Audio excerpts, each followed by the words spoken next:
هل قتلت أحدا؟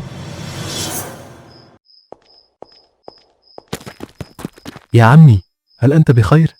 دعني أساعدك. جزاك الله خيرا يا بني، قدماي لم تتحملاني، ولكنني الآن بخير. إلى أين كنت ذاهبا في هذا الوقت؟ الدنيا مظلمة والناس نيام. كنت في طريقي إلى المسجد، أحب أن أصل قبل أذان الفجر بقليل. تستيقظ خصيصا للصلاة في هذا الوقت المبكر؟ هناك من يستيقظ ليكسب رزقه، وهناك من يستيقظ ليطلب غفران ربه. غفران؟ لا أظن أن مثلي يغفر له. ولم لا؟ هل قتلت أحدا؟ لم أقتل، لكنني أضعت عمري.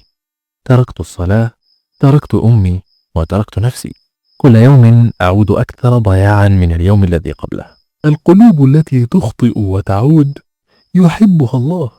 المهم ليس ما فات، بل ما تنوي فعله الآن. وهل هناك أمل لمن كان مثلي؟ نعم، ما دام قلبك ينبض ولسانك يقول يا رب، فالباب لا يزال مفتوحا. هل تمشي معي إلى المسجد؟ هيا يا بني، لنبدأ من هناك.